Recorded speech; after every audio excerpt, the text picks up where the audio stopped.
Oke, record dulu. Oke, udah siap ya. Nanti kalau umumnya soal bisa langsung jawab ya, jawab bareng aja terus kita bahas.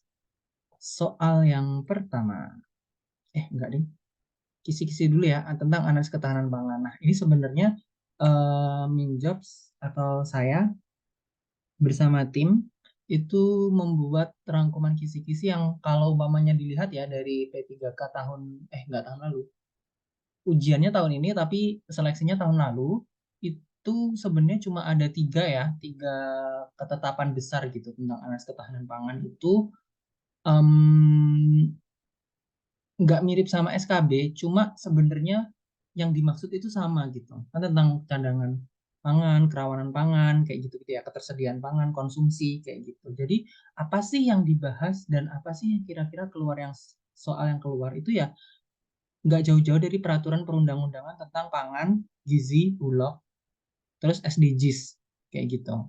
Karena kan SDGs itu salah satunya adalah zero hunger ya. Tuh, jadi itu masuk. Terus NBM, neraca bahan makanan, terus angka konversi pangan, sumber daya, dan akses pangan. Terus ada lagi HPP, harga pokok pembelian, HET, harga eceran tertinggi, harga dasar, nilai tukar petani, gabah kering giling, gabah kering panen. Terus pengelolaan cadangan pangan. Terus ada lagi pedoman gizi seimbang, terus tentang pola pangan harapan. PPH ya, ini bukan HPP. Kalau HPP itu harga pokok produksi. Terus Juknis bantuan pangan non tunai BPNT gitu atau SKPG Sistem Kerawanan Pangan dan Gizi. Seperti itu. Nanti bisa dibuka-buka peraturannya dan juga kan sekarang sudah ada eh, apa ya badan yang baru ya, Badan Pangan Nasional itu peraturannya sudah beberapa kali diperbaharui dan analis ketahanan pangan itu sangat melekat pada Badan Pangan Nasional. Jadi coba diulik lagi peraturan-peraturan yang ada di Badan Pangan Nasional. Seperti kayak PPH itu ada di Perbadan nomor 9 tahun 2023. Terus HET beras itu ada di Perbadan nomor 7 tahun 2023 seperti itu. Yang lainnya nanti menyusul. Ada juga label kemasan itu nomor 1 tahun 2023. Terus untuk yang beras, aturan kemasan beras itu ada di nomor 2 gitu. Nah, nanti bisa diikutin apalagi yang kayak SKPG ya, SKPG ini NBM ini sudah ada peraturan-peraturannya bisa dilihat. Oke, coba kita lanjut latihan soal ya. Berdasarkan Undang-Undang Nomor 18 Tahun 2012, ini pasti keluar undang-undangnya. Bacanya nggak usah detailin hafalan ya, tapi lebih kayak, oh tentang apa kayak gitu. Biasanya bacanya tuh soalnya itu tuh nggak sampai kayak itu di pasal berapa gitu nggak sih? Kalau nggak salah yang sudah ujian kemarin. Tapi ya kurang lebih tentang aturannya itu sebenarnya yang gimana gitu. Tapi yang waktu saya ujian itu yang keluar adalah pangan merupakan nah kayak gitu. Jadi itu perlu hafalan sedikit sih pengertian pangan, keamanan pangan kayak gitu. Tapi kurang lebihnya lebih ke materinya sih sebenarnya gitu. Contohnya ini. Dan sekarang Undang-Undang Nomor 18 Tahun 2012 tentang pangan, hak negara dan bangsa untuk menetapkan kebijakan pangan yang melindungi hak atas pangan rakyat dan memberikan wewenang kepada masyarakat untuk menentukan sistem pangan yang sesuai dengan potensi sumber daya lokal disebut sebagai, jawabannya apa? Boleh di open mic atau di chat ya. Oke, ada yang jawab A, ada yang jawab C. Kak, siapa sih namanya? Kak Meta, jawabannya apa Kak?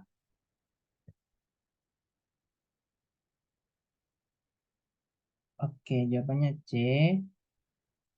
Ya, jawabannya adalah kedaulatan pangan ya, bukan ketahanan pangan. Nah, nanti dibuka lagi pengertian. Jadi di Undang-Undang Nomor 18 Tahun 2012 itu ada ini keamanan pangan itu apa, ketahanan pangan apa, kemandirian apa, sama kedaulatan pangan. Nah, kalau memang ini apa namanya? Kebijakan pangan yang melindungi hak atas pangan rakyat dan memberikan wewenang kepada masyarakat untuk menentukan sistem pangan yang sesuai. Kedaulat itu kan berdaulat ya, sesuai dengan apa ya? Aturan yang ada di dianya sendiri kayak gitu. Itu kedaulatan pangan. Kalau ketahanan pangan itu tercukupinya kondisi pangan sampai tingkat individu. Gitu. Untuk melaksanakan kegiatan atau melakukan aktivitas sehari-hari gitu. Itu ada. Nah, ini. Kedaulatan pangan adalah hak negara dan bangsa untuk secara mandiri menentukan kebijakan pangan yang bertujuan untuk menjamin hak atas pangan bagi rakyat. Ini juga memberikan hak kepada masyarakat untuk menentukan sistem pangan yang sesuai dengan potensi sumber daya lokal. Jadi tidak dipaksakan harus nasi atau beras, tapi sesuai dengan sumber daya lokal. Nah, ini. Dengan kata lainnya, enaknya ngomong kedaulatan pangan itu adalah kemampuan suatu negara untuk mengendalikan, memastikan ketersediaan, aksesibilitas, dan keberlanjutan sistem pangan. Tuh ya. Ini. Kedaulatan pangan memastikan bahwa masyarakat memiliki akses yang cukup dan berkelanjutan terhadap pangan yang sehat dan bergizi. Dan mengurangi ketergantungan pada impor nih. Jadi mungkin soalnya nanti akan beragam ya. Salah satunya kayak mungkin yang keluar tuh lebih seperti ini gitu. Kemampuan suatu negara untuk mengendalikan, memastikan ketersediaan stabilitas itu namanya apa kayak gitu. Itu kedaulatan pangan. Terus seperti ini konsep memastikan bahwa masyarakat memiliki akses yang cukup, berkelanjutan terhadap pangan yang sehat, mengurangi ketergantungan impor itu termasuk konsep apa kayak gitu. Itu mungkin keluar. Seperti itu macam-macam soalnya. Lanjut. Cadangan pangan nasional terdiri atas apa nih? Cadangan pangan pusat, pemerintah, pemerintah daerah, atau masyarakat?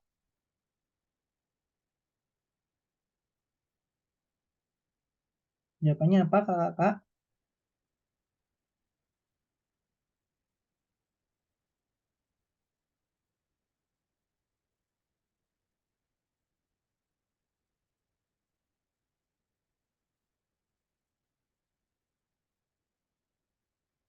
Oke, Kak Hilda sama Kak Meta bisa ditulis.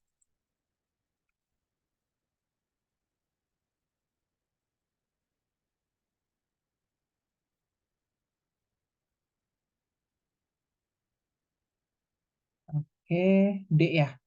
Ada yang A, ada yang D. Benar, jawabannya itu sebenarnya ini yang cadangan pangan nasional ya.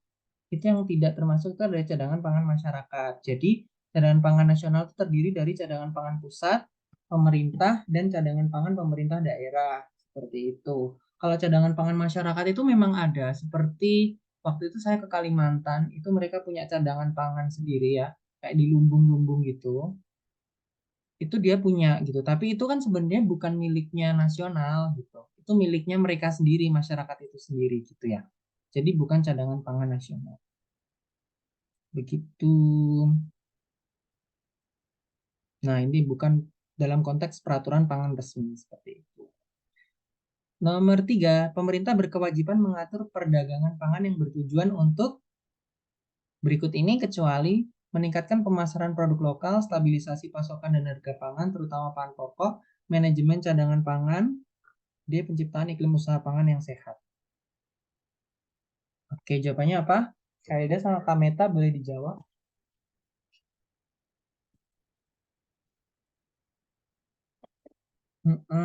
Oke.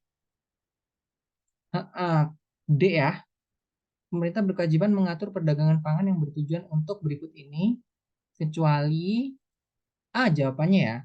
Jadi penciptaan iklim usaha pangan yang sehat itu tuh penting. Jadi kenapa perdagangan pangan diatur itu salah satunya ini, penciptaan iklim usaha pangan. Jadi biar eh, apa ya, usaha pangan itu bisa berkembang dengan sehat gitu.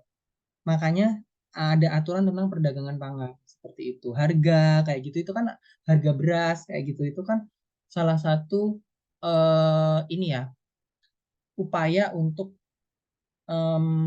ini penciptaan iklim usaha pangan yang sehat kayak gitu. Nah, ini itu bukan upaya untuk meningkatkan apa ya? Apa tadi pertanyaannya? Perdagangan pangan gitu. Tapi ini tuh upaya untuk meningkatkan ekonomi lokal, mendukung petani dan meningkatkan kemandirian pangan. Tapi bukan tentang perdagangan. Gitu ya. Nah, pemerintah berkewajiban mengatur perdagangan pangan itu tujuannya ini stabilisasi pasokan dan harga pangan, terutama pangan pokok, beras, apalagi ya, manajemen cadangan pangan. Jadi mengatur gitu cadangan pangannya, terus penciptaan iklim usaha pangan yang sehat. Nah, ini mendukung pertumbuhan industri pangan yang berkelanjutan. Jadi nggak dimonopoli sama pemerintah seperti itu. Next, Penganekaragaman pangan adalah usaha untuk meningkatkan ketersediaan pangan yang beragam dan didasarkan pada potensi sumber daya lokal dengan tujuan kecuali apa?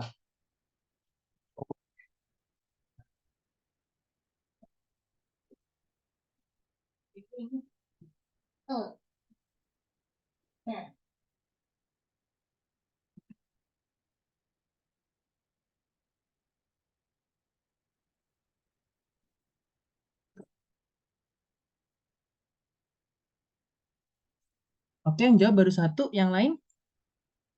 Oke, pada jawab B ya. Pengembangan pangan untuk meningkatkan ketersediaan pangan yang beragam dan didasarkan pada potensi sumber daya lokal. Ini sebenarnya kecuali, iya benar, mengembangkan usaha pangan. Ini tuh tentang B2SA ya. B2SA nanti kayaknya banyak yang keluar juga sih, karena dia termasuk konsumsi. Nih, tujuan mengembangkan usaha pangan tidak termasuk dalam tujuan penganekaragaman pangan yang umum seperti itu. Karena sebenarnya bukan usaha pangannya yang dikembangkan ya dalam tujuan penganekaragaman pangan. Jadi bukan usahanya yang dikembangkan, tapi lebih kepada pola konsumsi masyarakatnya kayak gitu. Percuma kan kalau usaha pangannya berkembang tapi polanya tetap seperti itu aja gitu. Ya. Jadi dia nggak masuk dalam itu tadi tujuan gitu. Tujuan penganekaragaman pangan. Lanjut. Kerangka konseptual ketahanan pangan dalam penyusunan FSVA. FSVA itu ini ya, peta kerawanan pangan ya. Dibuat berdasarkan 3 elemen utama ketahanan pangan dan memasukkan faktor gizi dan kerentanan ke dalam semua elemen tersebut. 3 elemen ketahanan pangan ini meliputi apa kira-kira? A. Ketersediaan pangan, akses terhadap pangan, stabilitas pangan. B. Ketersediaan pangan, kualitas produksi pangan, akses terhadap pangan. C. Ketersediaan pangan, akses terhadap pangan, pemanfaatan pangan. D. Kemanfaatan pangan, akses terhadap pangan, dan pemanfaatan pangan. Mirip-mirip ya. Ini coba nanti dicari dan dipelajari lagi FSPA. Jadi yang B, D. Salah. Jawabannya yang C berarti ya. Kak Meta jawab apa? Kalau boleh tahu. Ada Kak Ivo Dori Silalahi. Halo Kak, boleh langsung join ya? Boleh banget. Langsung tap jawabannya aja. Oke, ada yang C, ada yang B. Kita lihat ya, FSPA itu elemennya apa aja. Benar yang C. Ketersediaan pangan, akses terhadap pangan, dan pemanfaatan. Jadi bukan D ya. Keamanan pangan itu tidak termasuk dalam FSPA. FSPA itu singkatannya adalah Food Security and Vulnerability Analysis. Atlas nggak sih? Iya nggak ya? Food Security and Vulnerability Atlas kan? Salah ini kayaknya. Dibangun berdasarkan 3 elemen utama ketahanan pangan, yaitu ketersediaan pangan, akses terhadap pangan, dan pemanfaatan pangan. Nah, ketersediaan pangan sendiri itu mencakup produksi pangan, negara, impor, dan cadangan pangan. Jadi, ada produksinya, impornya, sama cadangannya. Terus akses terhadap pangan tuh bagaimana dapat pangannya itu gitu. Seperti ekonomi masyarakat, sosialnya gimana gitu untuk mengakses pangan tersebut. Termasuk seperti kayak kondisi-kondisi jalan seperti itu ya. Pemanfaatan pangan ini mengacu pada kemampuan individu dari rumah tangga untuk menggunakan pangan yang mereka peroleh secara optimal untuk memenuhi kebutuhan dan gizi kesehatan. Gitu ya. Jadi FSVA itu 3 elemennya. Diingat lagi, ketersediaan pangan, akses terhadap pangan, sama pemanfaatan pangannya. Jadi bukan keamanan pangan ya. Next, Peraturan Pemerintah Republik Indonesia Nomor 17 Tahun 2015 mengatur tentang apa jawabannya? Jawabannya ya D D D D D D D D D D D. Ketahanan pangan dan gizi ya 17 tahun 2015. Nih, pedoman untuk pelaksanaan program dan kebijakan yang berkaitan dengan ketahanan pangan dan gizi. Nih, produksi, distribusi, akses, konsumsi seperti itu ya. Next. Menurut pasal 60 Undang-Undang Nomor 18 Tahun 2012, pemerintah dan pemerintah daerah berkewajiban mewujudkan penganekaragaman konsumsi pangan untuk memenuhi tercapainya gizi masyarakat. Tercapainya hal tersebut diukur dengan indikator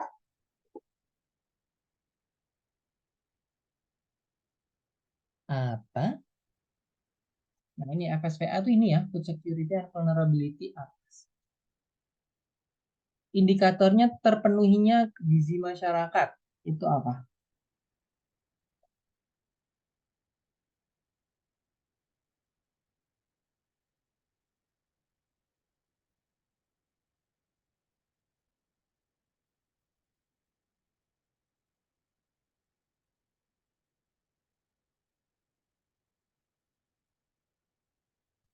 Oke, B, C ya. Oke, jawabannya yang benar adalah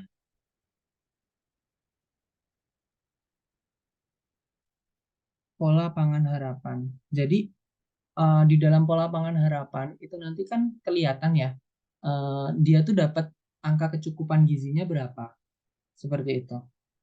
Kalau neraca bahan makan itu tuh ketersediaan sama konsumsi sebenarnya ya, neracanya kan.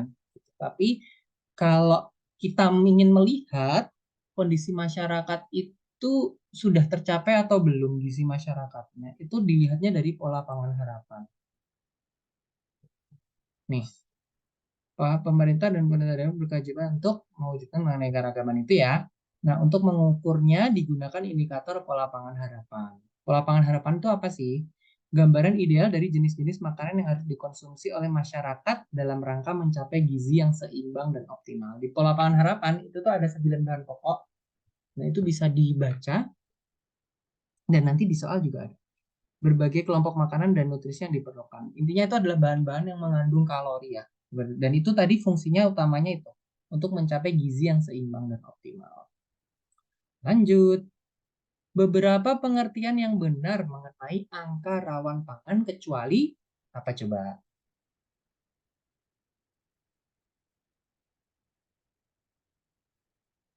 Jadi yang salah ya tentang angka rawan pangan.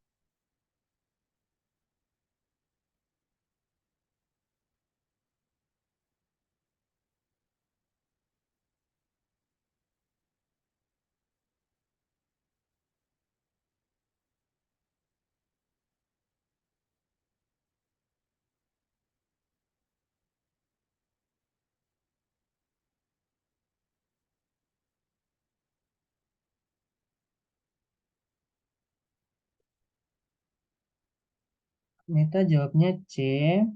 Kak Ivo sama Kak Hilda boleh tahu jawabannya apa?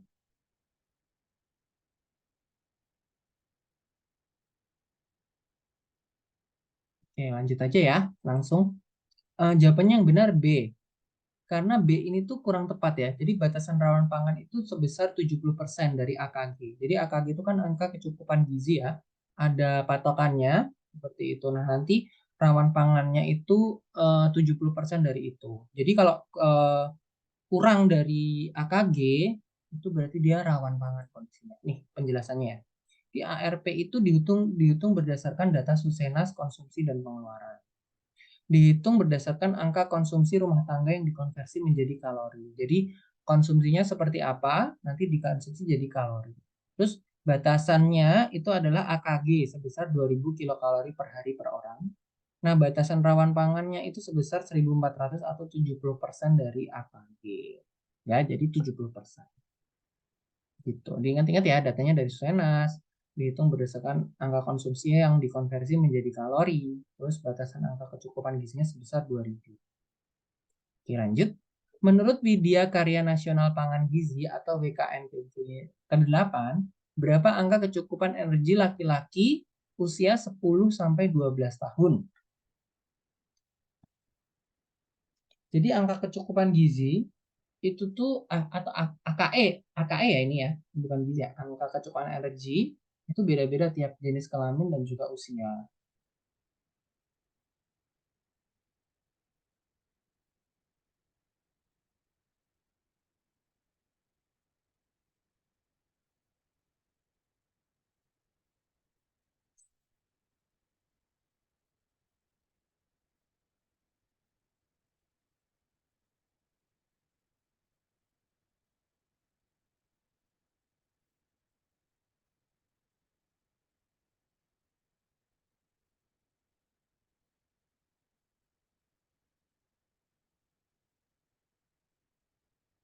Jawabannya adalah, thank you Kak Meta. C, benar ya, 2050 kilokalori. Ini penjelasannya ya, kalau anak usia 10 sampai 12 tahun yang pria, anak laki-laki itu tuh energinya 2050, sama untuk wanita juga. Tapi kalau masih di bawah 10 tahun dia 1800. Karena semakin kecil, semakin besar orang itu kan membutuhkan energi lebih banyak ya untuk beraktivitas. Seperti itu. Proteinnya juga beda. Nanti untuk orang dewasa itu juga beda. 1100 kan ya. Gitu. Berikut ini yang termasuk kelompok pangan dalam perhitungan pola pangan harapan kecuali apa teman-teman? Minyak, gula, garam, padi-padian. Ada 9 ya. Diingat-ingat lagi ada 9 eh, kelompok pangan dalam PPH.